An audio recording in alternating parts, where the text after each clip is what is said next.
So, just a fun fact before I get this rolling.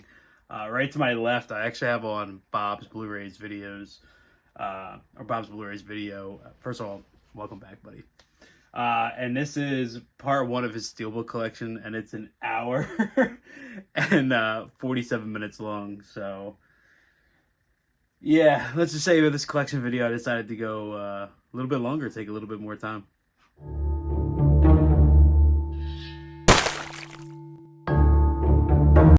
So now that he's inspired me to get this train rolling again, welcome back. I don't remember what part this is in this complete collection video series I'm doing. And honestly, I'm not really concerned about that. I'm just really excited to finally have some free time in my time not at work to actually sit down and record this again, because life has been a little crazy. Work has been hectic, and I've had a ton of new movies to the collection. I've been really heavy over on TikTok, really trying to focus on reels and stuff, but it's nice to be back. If you guys are returning watchers, thank you so much for coming back. This is only like the 7th or 8th video on the channel. If you're new, do me a favor, hit that subscribe button, hit the thumbs up, let me know what you think. I'm still new and kind of growing at this whole thing. Every video is sort of like a learning experience and just getting better and getting better and getting better. So I'm really excited to be back here again. We are officially through 90% of my boutiques. There's actually some boutique titles that are kind of scattered in different sections we got to go over, but we're officially into my kind of standard studio releases. So let's dive on into these real quick. So kicking us off in alphabetical order, we have first up 12 Rounds with John Cena. There's actually a pretty good chunk of John Cena action films from earlier in his career that I really enjoy. 12 Rounds being one of them, The Marine being another one. Maybe it was just these came out at the perfect time for me to enjoy them, but I actually think the action here is a ton of fun, no matter how corny or cliched it is. I always just have a ton of fun with his action movies. And believe it or not, they have really high replay value for me. I tend to visit them pretty frequently. Next up, 13 Hours, The Secret Soldiers of Benghazi. I actually just watched this a couple of days ago as part of my Michael Bay rewatch now that I've completed his physical media collection. And this is definitely him holding back, but it actually makes for one of his best movies. Most of the Michael Bay-isms are here, but just not to the extreme that they are in other ones. And it makes it a highly watchable experience from him. And probably his most, kind of for lack of a better word, mature effort, I guess you can say, even though I did kind of miss some of the excess he typically brings to the screen. Next up, Rob Zombie's 31. I was not a huge fan of this when I first saw it. It just didn't do it for me, and I am a fan of Rob Zombie as a director, but after I met Erica and she kind of convinced me that this is better than it is, I've watched it a couple more times. And yeah, I have a lot of fun with it. Richard Brake is fantastic in here as Doomhead. And as always, I appreciate Rob Zombie's bonus features. You have a 2-hour-long documentary which pretty much covers the entire production process and all of the troubles he had getting this movie done and created. But I think it's one of his most Rob Zombie films outside of his Halloween. 300 double feature. Huge fan of the first one, Zack Snyder. Obviously, I caught that in theaters with my grandmom. 300 Rise of an Empire. It tries. It ups the action and keeps the style. It just doesn't have the same impact. You know, when you have visual flair, visual style like Zack Snyder does, it's really hard to try to follow that up, especially when he's not involved from a directorial standpoint. Next up, 1408. I actually just picked this up at Best Buy right around Halloween. I've seen it, I don't know, years ago. I actually had it on DVD, and I thought it was a great experience. It's a smaller scale Stephen King adaptation, but it works really well. You have John Cusack and Samuel L. Jackson in there. It's one that I definitely need to revisit. And then next up, part of the Spielberg collection, 1941. If you are a Spielberg fan, you never you never dove into earlier Spielberg, you're going to be like, what the hell is this? This movie is absolutely as nutty as it gets. The action is crazy. The humor is oddball. It's very spoofy and cartoonish, and it's just kind of everything that Spielberg is not known for, even though it does have his directorial flair here. It's a really crazy experience, and it's a really interesting period in his filmography, one that I definitely want to dive into a little bit more and do some more research into. But I actually picked this up from groove.com. I pick up a ton of Universal stuff from that website, just such great deals over there. Next up, this was a recent pickup, the A-Team. I remember having a ton of fun with this. This was only $1 at a Goodwill I was at a couple months ago, so I decided to pick it back up and add it. I don't really have much else to add besides that. And then we have Alexander. This is revisited, the final cut. This one here is 213 minutes long. I'm a huge fan of epics, especially epic war films. And I will always watch a director's cut because it's their true vision. And this is supposedly one of the 3 editions that have come out. And this is the one that he says is his final version. He's on record.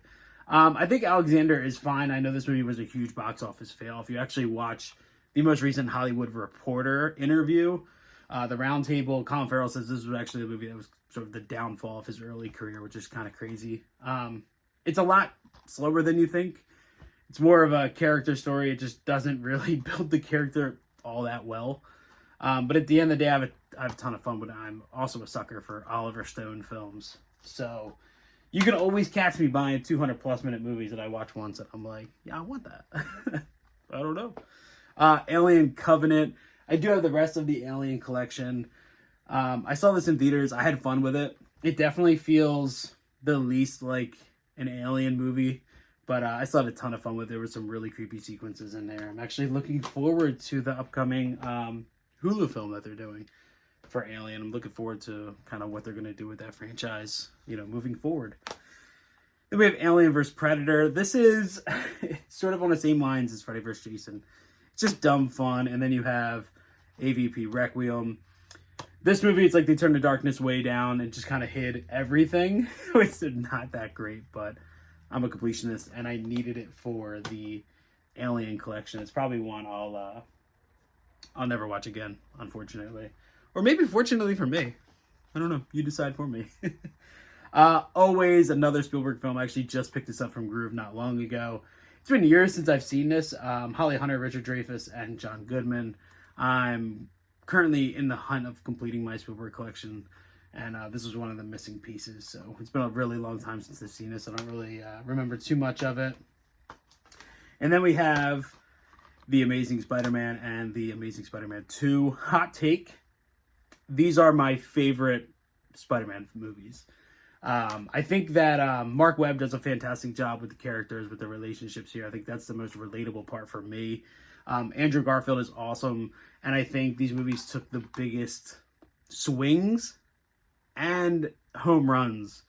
And it's unfortunate he didn't get a chance to kind of round out his trilogy here. I do think the second movie is flawed.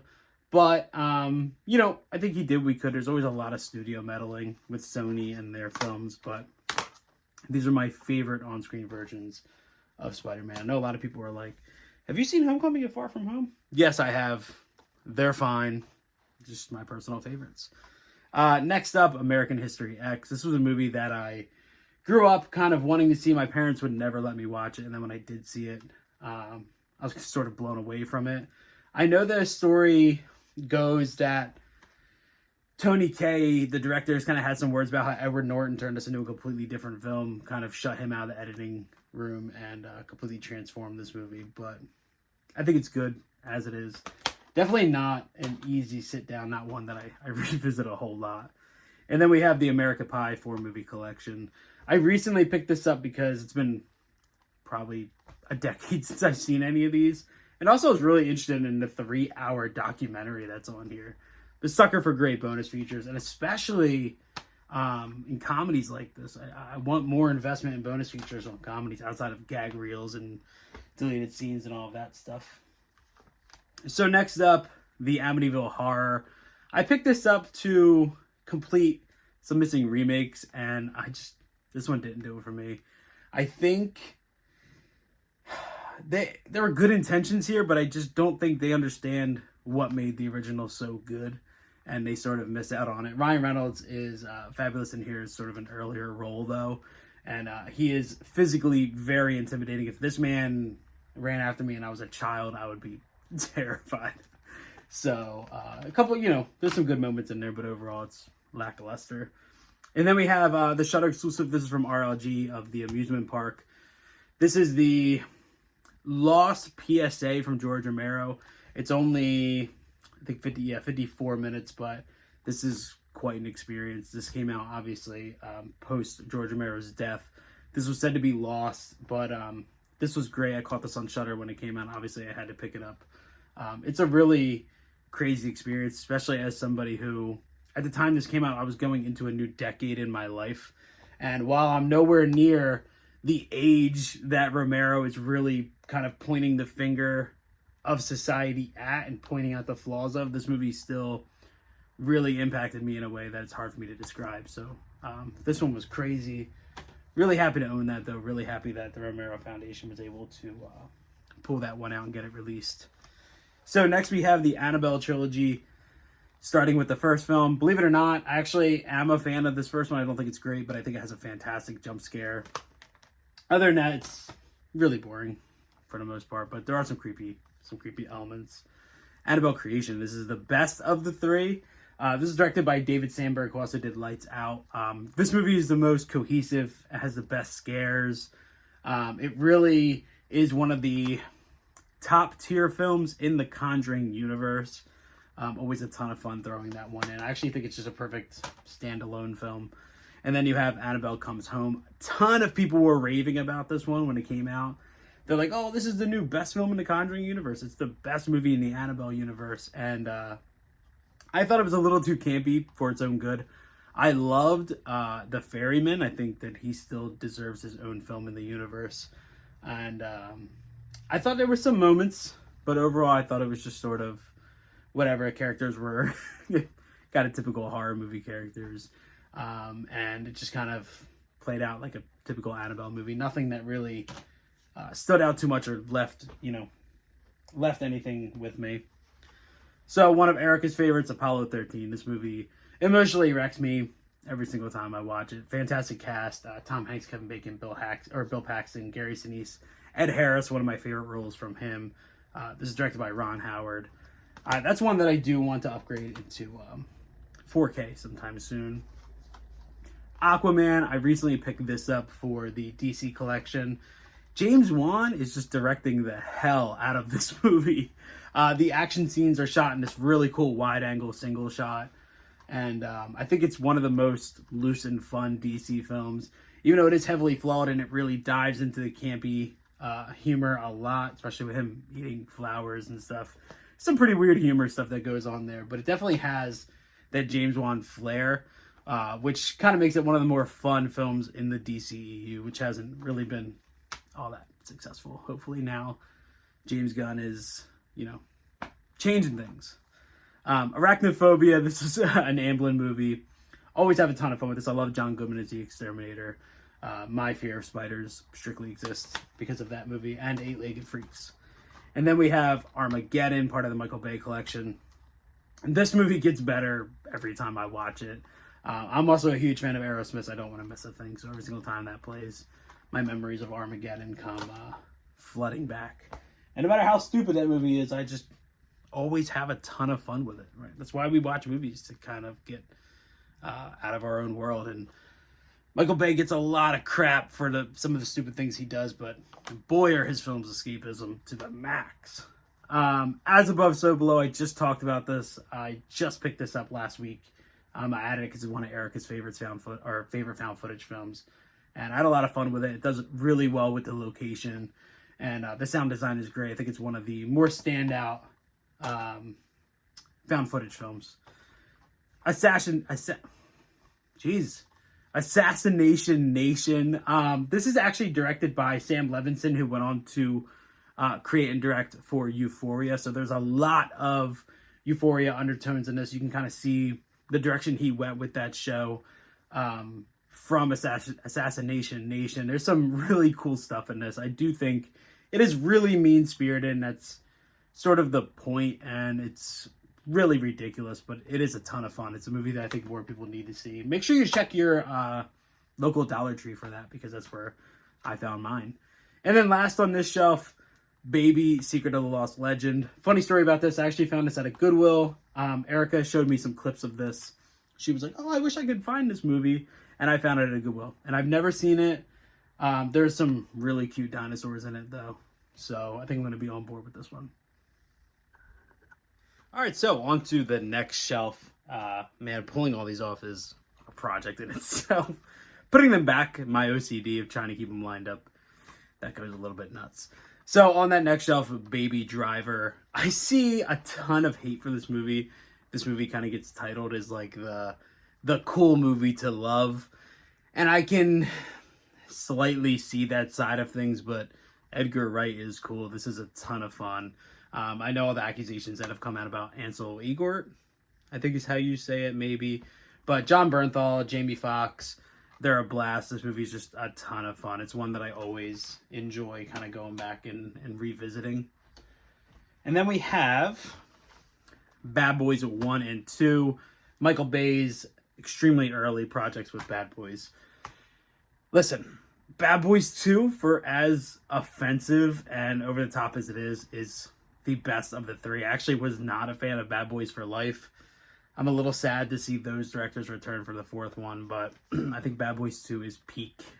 Will Smith and Martin Lawrence in these characters. Bad Boys is also a ton of fun, but Bad Boys 2, when he accidentally takes the ecstasy and goes into the boss's house. Man, it's just like when I was young watching that killed me. Side splitting for me. Batman v Superman Dawn of Justice. I think the Ultimate Edition is really the only edition that should exist. This movie is dark and bleak. Little underwhelming, but still an awesome experience. It's one that I do enjoy going back to. I'm one of the few who actually didn't hate Jesse Eisenberg as Lex Luthor. It was very different than what we're used to, but in my opinion, that's okay. Battle Los Angeles. A lot of people talk really negatively about this. It's basically 2 hours of straight up action, and I'm here for it. I always have a ton of fun when I throw it on. Jonathan Liebsman movie. It's just like, sometimes you just need to shut off your brain and have fun and not break down every little thing about a movie. And this is one of those that you kind of just need to shut off your brain and have a ton of fun. There's some great visual effects in that. It also was shot really well, if a little chaotic. Okay. I'm a big fan of Peter Berg, and I'm trying to complete his filmography, and that's why I own Battleship.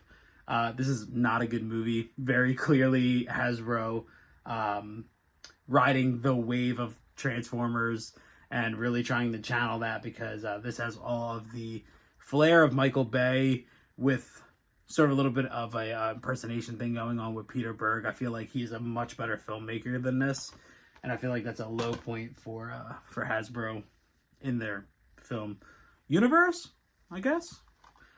Becky, this one just got a release from Ronin Flicks. This movie is terribly underrated. There's a sequel coming out, which I'm really excited for. Kevin James is awesome in here. Lulu Wilson is great. This is one I always have a ton of fun going back.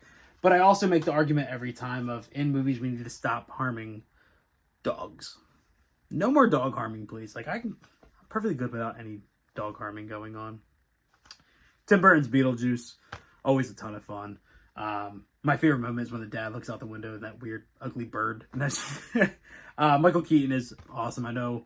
I actually just heard a couple minutes ago that Bob's Blu-rays is not a fan of this one, which I understand why. But if you grew up on it, then you have a certain appeal towards it. That one, I always have a lot of fun revisiting. So, Bill and Ted, this is the 3-film collection. I love all 3 of these. Face the Music definitely suffers from the gap between Bogus Journey and that, but it's still great to see them return to role, even if they are way too old for it. And it was definitely, it felt like a Bill and Ted movie, which was great. The message is really positive. That's a movie that always puts a smile on my face. Actually, all 3 of these do. So I'm really happy to own that trilogy collection there. And then I haven't seen this yet, but Birds of Prey and The Fantabulous Emancipation of One, Harley Quinn. I haven't seen this yet. I've heard great things. I heard that they actually brought in the stunt coordinators from John Wick to sort of amp up the action. So I heard that's a big plus here. And of course, as always, giant fan of Margot Robbie. So part of the DCEU and one that I need to definitely revisit. Black Christmas. This was the most recent remake from Blumhouse. It's not terrible. It's not great. It's definitely a very loose remake, retelling. It's okay. It was better, much better than I had anticipated, and I am happy to own it. I'm happy it does exist. I think Blumhouse they take some really big swings, and sometimes they hit, home runs, and sometimes they just strike out, and that's somewhere in the middle. It's fine. This one was a ton of fun though. Black Friday. I worked retail for 10 plus years, and this movie just hits me in all the right parts. It's funny. It nails down the sort of overactive imagination of what Black Friday is from a retail standpoint. And it's funny enough. Bruce Campbell's wild as the store manager, and it gets just violent enough that I have a ton of fun with it. You can pick this up in Best Buy around Halloween for like $8, and honestly, it's worth every penny of that. So, especially if you work retail, you would enjoy that. The Blade trilogy.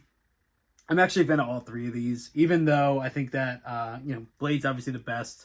Blade 2 is right there, and Blade Trinity is not as good. It's a movie I kind of have a guilty pleasure for with Blade Trinity. Early Ryan Reynolds role. That's where you can kind of start seeing Deadpool come out of him, and it's fun. It's fun. Obviously, I think Blade 2 is the most rewatchable. Guillermo del Toro kind of getting involved and adding his flair makes it a lot of fun. But what Blade did for comic book films in the 90s, it just doesn't get enough attention for. The Blair Witch Project. This movie terrified me when I was a kid. I know a lot of people aren't a big fan of it. I am. If I own it, I enjoy it. If you don't enjoy the movie, you have to at least have respect for the marketing campaign, which pretty much changed how films did marketing kind of at the beginning of the internet stage. And then you have Adam Wingard with Blair Witch. And in the making of this, he talks about how much he really just wanted to do a faithful sequel that really channeled the original. And I don't know if he just maybe got some translation lost, but this does not channel the original at all. I think it's okay. It's not great. It definitely has its fair share of moments, but it's a very far leap from the original, even in the filmmaking style, which he said he was really trying to channel there. So I don't know what happened, but I definitely think it doesn't touch the original. Braveheart. Always have a ton of fun with this. I think that Mel Gibson's period in here with this and The Patriot was peak for him outside of Lethal Weapon. It's a ton of fun. 177 minutes doesn't make it easy to really sit down and revisit, but the ending of this is just so good. No matter how many times I see it. And then you have S. Craig Zahler here with Brawl in Cell Block 99. Absolutely love Vince Vaughn in this role. Love S. Craig Zahler as a filmmaker. This is my favorite of his, along with Dragged Across Concrete. Bone Tomahawk is fantastic. It's my least favorite of the three, though. I actually think the inner artwork of this is better. I wish that was the slipcover art, but absolutely love that movie. You really need to... have a certain sense of humor and sense of style in your films to really enjoy S. Craig Zahler. It's a little bit of a crazy experience with him, even in the writing and filmmaking. And that's on full display in Brawl in Cell Block 99. Brick Mansions. I picked this up not long ago for only a couple bucks. I picked this up because it's an American remake of a Spanish film, District B13, which also had a sequel, District B13 Ultimatum. This is not as good as District B13, but it's a good Paul Walker role. It's a perfectly fine action movie, especially if you're a fan of watching free running. That's what District B13 really stood out for, was free running. I think some of the founders of modern day free running are actually in that movie, so it's pretty cool. This one I actually picked up today, Bridesmaids. I just saw this for the first time with Erica. This movie killed me.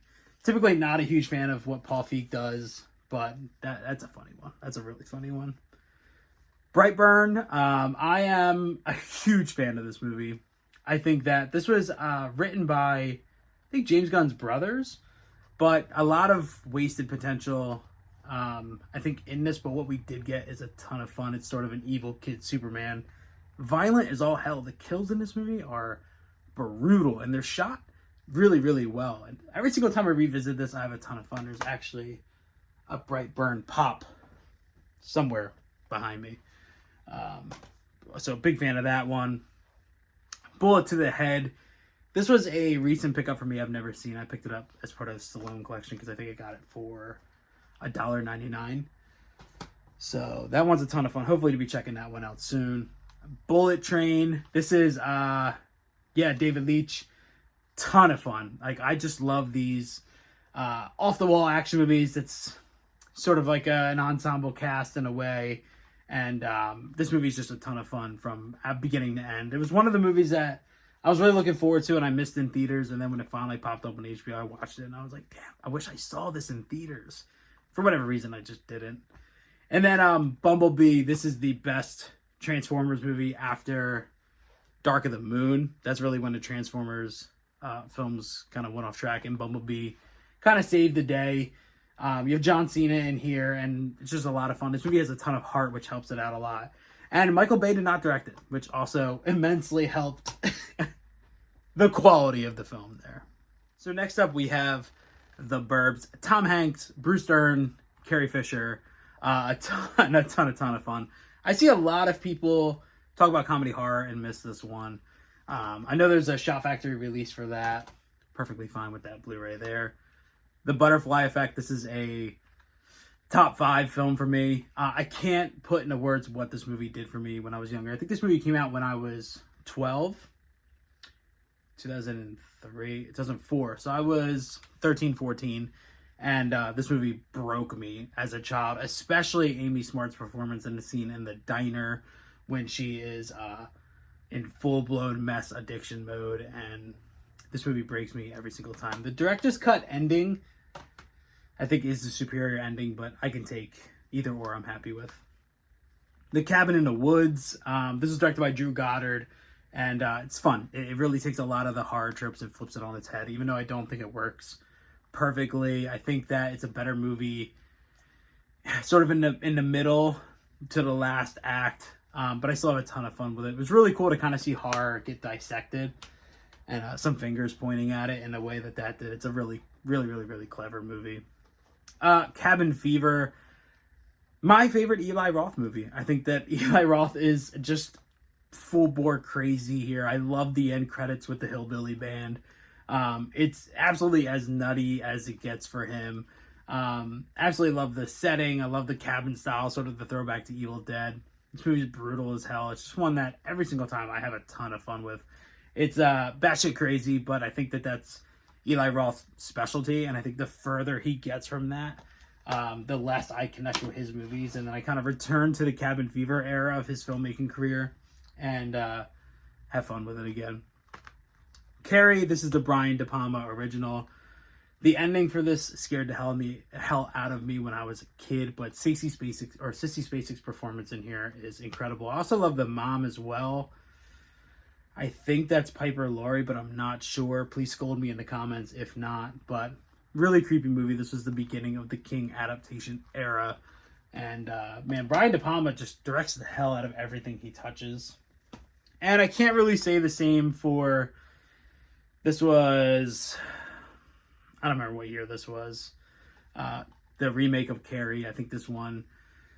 First of all, that lenticular slip is awesome. I'm happy actually able to get that on camera. Chloe Grace Moretz is fine. I think Julianne Moore is good in the role as the mother, but I think this movie kind of misses its mark, especially with the CGI heavy prom scene. Just not necessary. If Brian De Palma was able to pull off what he did with that scene in the 70s, we should be able to pull that off nowadays without the use of crazy CGI, which I think really kind of ruins that one for me. Casper, I had no idea this was an Amblin movie until I revisited it.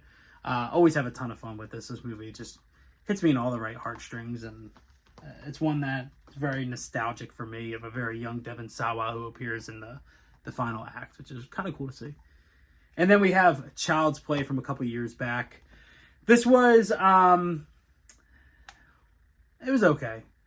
It was fun. It's fun, and it's cool to kind of see a new translation that doesn't involve Don Mancini, but at the same time, it's kind of offensive that the studio just kind of went ahead and did this without him, and it just kind of makes a a 3-star experience. Blumhouse actually kind of just topped this with Megan. They were kind of like years later, like, hey, we're smarter, we're better, we know how to do it and have more fun, and that's what Megan was. But very interesting time for Child's Play there, and I heard there's supposed to be a sequel, but I'm not rooting for that to happen. So 2 Child of the Corn films I haven't seen, Genesis and Runaway. I got both of these in a collection pack with the Arrow trilogy, so I need to check those out sometime soon. Stay, don't fall.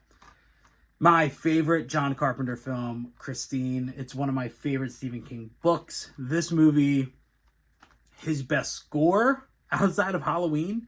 And I think that Halloween, I love because of how infamous it's become with horror, and as far as horror soundtracks go. But Christine, I have this album, this record down below. It's a constant listen for me. This movie is just so well done. There's so many iconic moments, and it's very nostalgic for me, especially the sound, the boo that kind of happens when the headlights turn on. And I love this movie beginning to end. It's hands down my favorite Carpenter film. And then Chronicle, one of the first Blu-rays I actually ever owned. It was part of like the first 25. It's really a shame what happened to Josh Trank's career, because he's really showing off some great skill with Chronicle. It is a found footage movie, but the action is really well done. The characters are cool. It connected with me in a way because you are dealing with high schoolers and some parent issues and issues fitting in, and that sort of lends its hand into the more superhero element of it.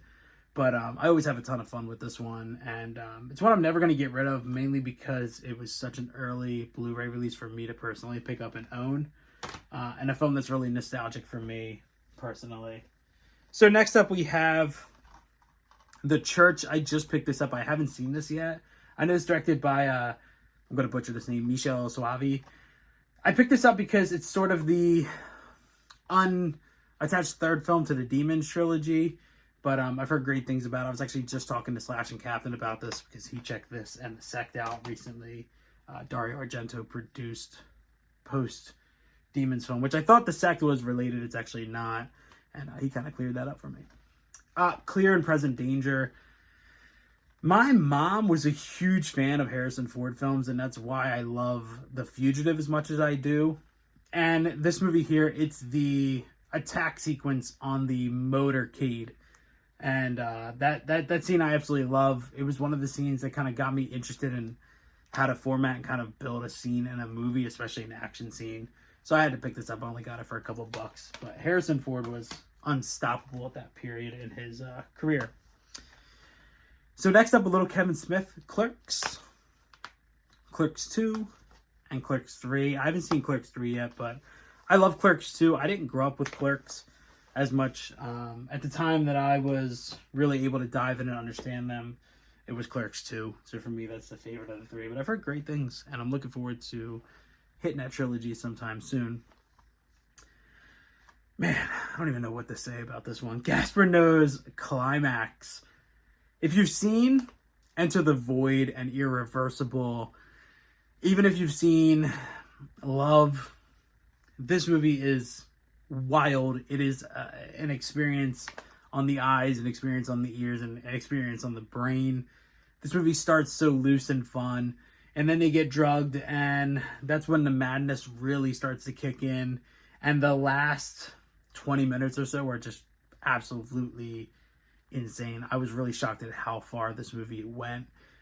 Genuinely left me speechless. So it's one of those movies where you hear how it leaves people speechless, and you watch it and you're like, no, that one follows through. It follows through heavy as hell.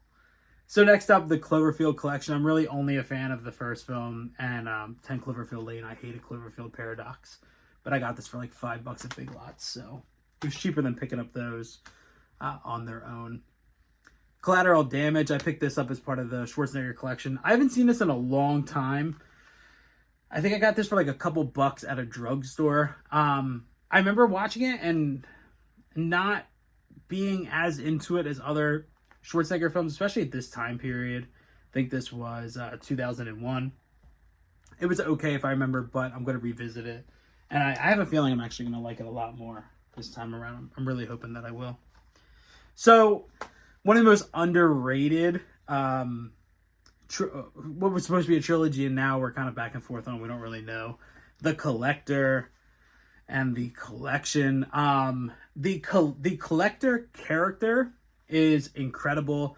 And I think the Collector movie is the best of the two because it's a little bit smaller scale. The Collection really amps it up to another level, and while it still is a ton of fun, I can't enjoy it more than the first one, which establishes the character really well and kind of keeps it a little more grounded, in my opinion. There's some people who disagree with me, but both are great. And if you've never seen those movies, they're great. It's torture porn at its finest, but it's smart and it's engaging and it's a lot of fun. I don't hear as many people talk about them as I wish people did. And The Collected, I believe, was supposed to be the third film that started production. It's had a lot of issues since then, and I'm really hoping that I forget his name here. Let me slide this out. Marcus Dunstan gets a chance to wrap up his trilogy there.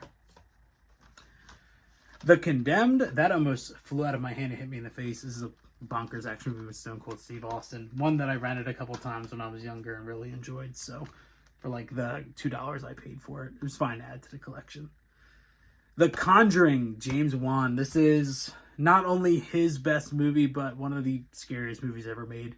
That's really all I'm going to say about that. This movie terrifies me. Like, deep down to the bones. If I put this on, dark room, by myself, window open, fall air blowing in, I'm going to pee my pants every single time.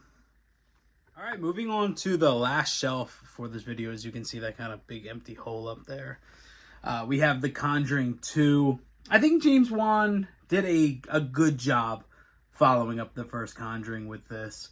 There are some moments that I don't really like, and I do think this is a little bit less scary. But I do think it's a good follow-up. It's rare that sequels are ever as good as the first one anyway. And then you have the monstrosity that was The Conjuring 3. Outside of the opening scene, everything about this movie was like D-level. Just wasn't into it. Michael Chavez, I know he directed, I think, one of the La Llorona films, and he's going to be directing Conjuring 4. I think that was a big misstep. With franchises like that, you need to keep the original director in there. I think James Wan needs to get back to the Conjuring universe and direct a little bit more. Constantine, I picked this up at Barnes & Noble for like $5. It's fine. I got excited to rewatch this because of Keanu Reeves' interest in returning for a sequel. I do think a sequel would do this well. Francis Lawrence directs this one. It's pretty good. It does sort of suffer from being a early 2000s CGI fest, but it is cool that Keanu Reeves wants to return to this role and kind of a little bit more roots with that one there. So next up we have Cop Out. I remember a lot of people not enjoying this one. I do. Bruce Willis is great. Kevin Smith, this is one of his more glossy, cleaned up movies, and he told a really heartwarming story about how Bruce Willis actually had a ton of fun being in this, even though they kind of had some issues. And I found this at a dollar store, so it was really cool to add that to the collection. The Crazies. When people talk about remakes, they don't talk about this one at all. This movie is absolutely fantastic, directed by Breck Eisner. You do have Timothy Olyphant in here. He's great. This is really loyal to the source material, which is George Romero's original, I think from the 70s. But this does a really good job of amping it up and making it modern. This actually has some awesome moments in it. That one's a ton of fun. I just rewatched that not long ago, and I was like, damn, this movie holds up really well. Really well. And then you have Creed and Creed 2. I'm a big fan of both of these movies. I actually like Creed 2 slightly better. I think the father-son elements in the Return of the Dragos kind of hit me a little bit differently. But I'm really excited for Creed 3. Really excited to see what Michael B. Jordan is going to be doing as a director. Excited to see that franchise continue moving forward. Even though I do hope it ends as a trilogy, I think that would be a lot of fun. I think that would be great. Creepshow and Creepshow 2. Creepshow is the superior film. Creepshow 2, though, is it's a ton of fun. The TV show is also great. The Shudder series, it's excellent. It's really cool to see that that's a franchise that just keeps going in different mediums. You have comics, you have the actual TV series. So it's cool to kind of see that Creepshow is still alive and well. Crimes of the Future.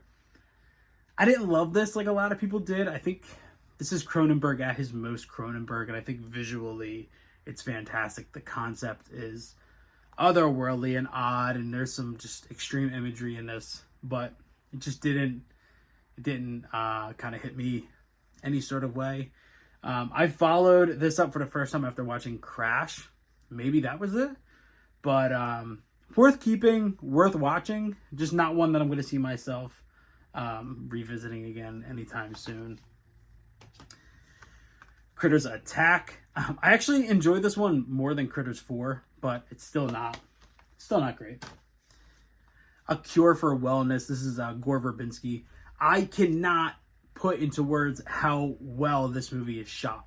I feel like every frame of this movie is eligible to be a contender in a film class, to kind of show off masterclass in visual filmmaking, visual storytelling. I love this movie to death. I do think it gets a little crazy in the third act. It does kind of turn into like a Phantom of the Opera thing. And it feels a little bit extreme for what the film was leading up to. But I always have a lot of fun with this. I think this is Gore Verbinski at his top of his game. Absolute top of his game. The Cursed. I picked this up last year from Best Buy. Actually had a lot of fun with it. This was directed by Sean Ellis. It's not adding any new mythology to werewolf stories, but it is a nice return to an old school story while still being modern in the gore, modern in the visual approach. But it is creepy, it is effective, it is fun. This is one that I saw a couple people really talking well about, and then a couple people that didn't like it.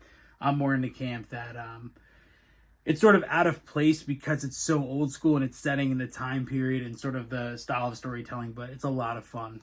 And one that actually hit me. I think that's a pretty hard-hitting werewolf story, in my opinion. Dante's Peak. Actually just watched Volcano before I started recording this. Always have a ton of fun with this. The scene with the grandma in the lake always bothers me, but this one is a lot of fun. Good disaster flick. Pierce Brosnan is actually handleable in that one. The Dark and the Wicked. I know this was directed by Brian Bertino, who did The Strangers. I've heard extremely good things about this. I picked it up just this last October, and I haven't had a chance to visit it yet, but I am looking forward to checking it out. It's very high on my watch list. Darkman Trilogy. I picked this up leading up to Doctor Strange in the Multiverse of Madness. I got it on Groove, and actually I got all three of these for cheaper than the Scream Factory edition of the first one, and I think the first one is honestly the only one really worth watching. 2 and 3 are fine, but it's not a trilogy that I'm going to go back to any sort of frequently.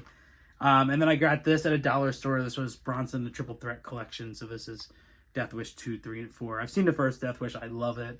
I haven't seen 2, 3, and 4, but I am looking forward to it because it kind of seems like less plot and more madness, and I'm always there for that, especially when it comes to Charles Bronson getting revenge. And then we have the Eli Roth Death Wish remake, which I haven't seen in full yet. I've heard mixed things. I don't know. Hopefully it's at least watchable. I think I got this for like $2.99 at FYE. So I was happy to add it just to kind of finish off the Death Wish franchise there. The Departed. This is my favorite Martin Scorsese film outside of Goodfellas. The cast in here is incredible. I actually think Mark Wahlberg is my favorite in this. Jack Nicholson's Boston accent is terrible, but this movie's a ton of fun, especially in the last act when all of the crisscrossing starts to come together and everybody starts, spoiler alert, dying. it becomes a lot of fun. Diary of the Dead. This is, along with Survival Dead, the weakest of the George Romero zombie films, but I actually had this on DVD back when I was young. Dimension Extreme was putting out some great titles back then, and it's one it's okay. It's perfectly fine. I get what he was going for with the found footage style. That was sort of what was hip and new, and it kind of gave him a new style to continue telling his story in, but doesn't really do too much for me there. And then 2 recent pickups. I actually picked up all 4 Dirty Harry films because I've never seen this. I think there's a 5th one. I'm not too sure. Please correct me if I'm wrong. But I got these for like $2 a piece at a dollar store. So I grabbed those. That's one franchise I want to dive into a little bit more. So now on to one of my favorites, Disturbia. This was directed by DJ Caruso, who went on to do like Eagle Eye and a couple other. But this is a great rendition of the Rear Window or Secret Window story, I guess. Shia LaBeouf is awesome. I also had a giant crush on Sarah Romer at this time. And Carrie-Anne Moss is the mom. This movie's a ton of fun. It's actually pretty brutal for a PG-13 thriller. Django Unchained. Probably top 3 Tarantino for me. Absolutely love Jamie Foxx in this. Obviously, Christopher Waltz is also great. And then one of my favorite sequels probably ever. I think Mike Flanagan absolutely knocked it out of the park with this. It is Dr. Sleep. Fun fact, I've never seen the theatrical cut. I missed this in theaters. And when I picked it up, I only watched the 3-hour director's cut. And I absolutely love this movie. Mike Flanagan's ability to combine character and flair and style is fantastic. I think he handled the source material really, really, really well, considering basically what he was up against with adapting a sequel to The Shining so long after the original Shining came out. But this movie is awesome. I love so many moments of this, and I think it does get a little bit off in the final act, but I still have a ton of fun with it. I love the moment when Rose the Hat's in the store and she can feel the presence of I'm forgetting her name right now, and she goes up and blows her back in the supermarket. And there's just so many moments from this movie that I love. The scene with the baseball boy is absolutely terrifying. That's one of the scariest moments in horror in a long time, in my opinion. Don't Breathe. This was great. This was Fede Alvarez. Ton of fun. The sequel is also good. There's some great moments in here. Stephen Lang as the blind guy. He's also great. I always have a ton of fun revisiting this one. It's small, but it has big impact. Big impact. A little triple feature here. We have Doom, The Scorpion King, and The Rundown. Honestly, I could do without The Scorpion King, but Doom is really dumb fun. And The Rundown is one of the best Dwayne The Rock Johnson roles. That was directed by Peter Berg. That movie's a ton of fun. I got this for really cheap, I think less than $5. So I was able to kind of add a few titles there that I enjoy. Doomsday, I just picked this up to complete my Neil Marshall collection.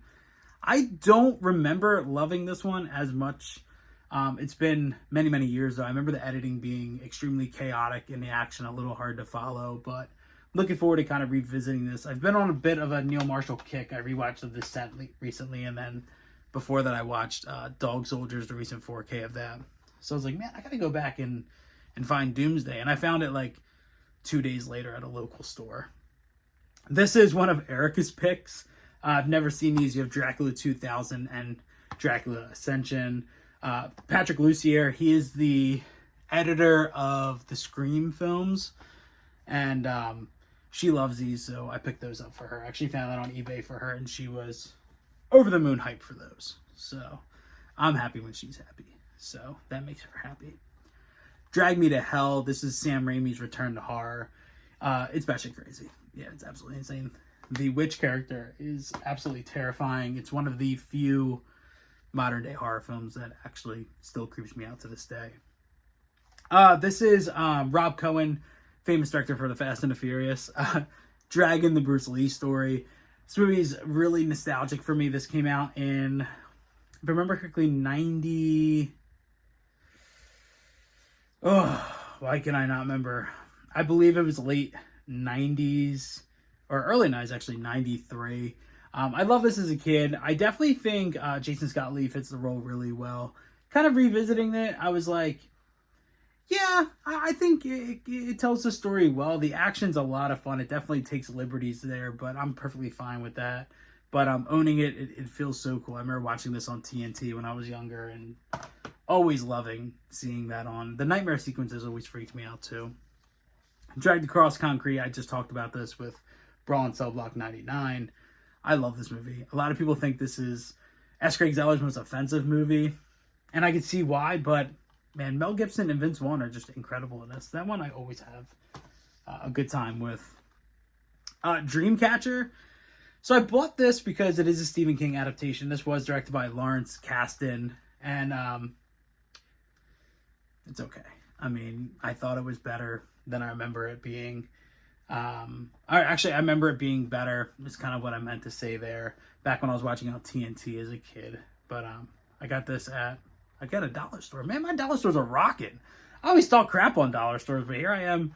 Man, look what I got at the dollar store just over and over again. It's fine. It's not a very good adaptation of the book. I love the book. But, it's cool to have. Dunkirk, this is one of my favorite Christopher Nolan movies. I think the time elements that he plays within the storytelling are really cool. I think it's extremely well directed. It's my favorite of his outside of Inception. Sorry, that was my dog sneezing way out there. A lot of people don't like this one, and I can kind of see why. It is narratively very light. It's more of a visual kind of showing off his ability to play with time, Nolan's ability to do that. But I always have a lot of fun revisiting this. I think it's shot so well. It actually has one of my favorite shots of the last 10 years when Tom Hardy is standing in front of the burning plane right before he's captured. Absolutely love that shot for whatever reason. The framing of it is just excellent. So next up, David Cronenberg's Eastern Promises, the bathhouse scene. That's all I'm going to say. I also love the attention to detail in the storytelling with the tattoos and that connection to the Russian mob. That's also an element that I always like about Eastern Promises. Edward Scissorhands. Fantastic, of course. Tim Burton is one of Erica's favorites, so I was happy to add that. This was a gift from Erica's brother, Effects. This is a very early film of the Pittsburgh bunch. You have Tom Savini, George Romero. You also have Joe Pilato as well. It's sort of this weird tale of a group of people trying to make a snuff film. But it's very important as far as Pittsburgh small horror filmmaking, sort of the history of that. There's also a great documentary about this called After Effects. Again, like I talked about with Climax, Enter the Void, Gaspar Noé. This movie is extremely hard to watch. This movie is also 161 minutes. So if you struggle with 90 minutes of Gaspar Noé with Climax, this one is a wild experience. And then Everything Everywhere All at Once. I just picked this up recently. It's fantastic. I mean, all of the praise in the world for this movie fits well. The action is incredible. The multiverse aspect is so well done. This movie jumps from time to time, place to place, and does it all very loosely and has a lot of fun and a ton of heart. And the Daniels just crushed it with this one. A24 is just out here proving why they're one of the best production studios. The filmmakers, they pick the stories they choose to tell. They're rocking it right now. Executive Decision. I've never seen this. It's a Kurt Russell film. I know moments of this, but I got this really cheap from a dollar store yet again. So decided to check that one out. The Expendables collection, 1, 2, and 3. I actually think Expendables 2 is the best of the 3. Expendables 3 was garbage. They went PG-13. Just went way too crazy with it. But the first 2 I love. I am happy to have these. I like them more second viewing than I did the first. But still a lot of fun. Exodus, Gods and Kings. I picked this up to complete my Ridley Scott collection. I've never seen it. I am looking forward to checking it out. I'm really not a big religion person. I don't really know the story of Moses too well, but you can never go wrong with Ridley Scott. I am going to be doing a ranking of him, of his films pretty soon, which, man, that's a hefty task to take on there. I'm just kind of thinking about that now. Double feature of Face Off and Snake Eyes. Face Off just got announced for a 4K from Kino Lorber. But I'm still going to keep this because Snake Eyes is great. Erica loves that one as well. Face Off is an all-time favorite of mine too. The Faculty, I just revisited this. This is Robert Rodriguez, full bore. The cast in this is incredible. I forgot how many people show up in this. But this movie's a ton of fun. It's that really cool early 2000s horror. It's got pop punk soundtrack. This is really sort of a timepiece for what that period was for filmmaking. This came out in the early 2000s. I believe it was... Actually, no, I'm sorry, 1998. Close enough. But this movie's a time capsule for that period. The people who were standing out at the time, Elijah Wood, you have Josh Hartnett, you have, let me just read off here, Jordana Brewster, Clea Duvall, Laura Harris, Josh Hartnett, you have Piper Laurie, Robert Patrick, Jon Stewart, Elijah Wood, and McCarthy. I mean, this movie's absolutely loaded to the gills. And then to round off this shelf, we have F9. I do have the Fast and Furious 4K collection somewhere. That's only the first 8. I'm a big fan of this franchise. I'm not a fan of any of them past 7. I think they got crazy, but I'm a collector and I need to have them all. I actually was a fan of Hobbs and Shaw. I think that it was a fun spinoff that fit really well in the universe. It's a shame kind of the falling out that The Rock had with Dwayne Johnson and this franchise, because I thought a Hobbs and Shaw sequel would be a ton of fun, and I was kind of rooting for it to happen, but it seems like it's not. So as a little one-off, it's a lot of fun. And then rounding out this shelf with Fight Club. Rule number 1 of Fight Club, we don't talk about Fight Club. Rule number 2, we do not talk about Fight Club. So David Fincher's best movie. Maybe that's a hot take. I don't know. That depends on you. So then just 2 releases that kind of sit on the front of the shelf, not actually in with it, but they are all on that shelf. I have the Zavi 4K release of Poltergeist. This thing is loaded. You have a steelbook in here as well as a bunch of art cards. This was a gift from my best friend Sam, who is a steelbook collector. Unfortunately, he's not in kind of the movie Instagram world, but I was shocked when he pulled this out of his car and gifted this to me. This is one I was after for a while, and I'm still after the Lost Boys release. Zavi knocked this out of the park. They also did it. They're also doing the Batman Forever and Batman and Robin in this style, which these are gorgeous releases. So I might have to pick those up. That $55 price point, though, it's hefty. It's hefty. And then last one on display there, we have the Severin Dungeon of Andy Milligan.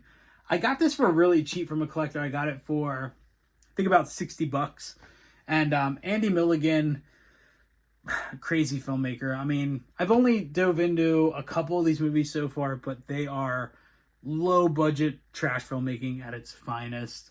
It's basically a mix of, it's kind of a mix of Herschel Gordon Lewis insanity with the gore and stuff, but with Andy Milligan's really low budget, sort of homemade filmmaking style. I there's a couple of these I really need to dive into further. I am happy that there is a book in here to kind of break it down, because I need to dive into who Milligan was and kind of what these movies were at the time. I know that most of these were kind of softcore titles that mixed these weird slasher horror elements into it, and then producers kind of jumped in and were like, hey, let's take some of that softcore stuff out and just keep them lean and mean. And whether that helped them or not, that's up in the air. But a bunch of these movies are okay. There are some fantastic ones in here, but Severin is always giving love to directors that hold legacy in the genre, but most people don't really know. I mean, as you can see here, it's perversely arresting. If that doesn't pretty much sum up this box set, I don't know what does. So I know this has been a long one, but Bob really inspired me to just kind of take my time to talk about everything. Thank you so much for watching. Please, let's continue talking about physical media and talking about the movies that we love. Let's continue supporting what most people think is a dying world with physical media. I think today there was an announcement about Zavi not really pushing physical media to the US, which is crazy to hear. You have Best Buy charging $60,000 for Blu-ray releases. You have AMC basically changing their pricing strategy to where you sit, which is crazy. There's a lot of crazy stuff happening in the world of movies and physical media, and we just need to keep holding through and collecting and talking about them and using the platforms that we have to show how much we love what we do. Please collect what you love. If you're new, please subscribe. I appreciate every single one of you. Click on these videos if you're here for 10 seconds or if you're here for the whole entire time. I don't care. I could hug you. I'm so appreciative of every single person who does that. Thank you for the time. And I'll see you all soon. Thank you.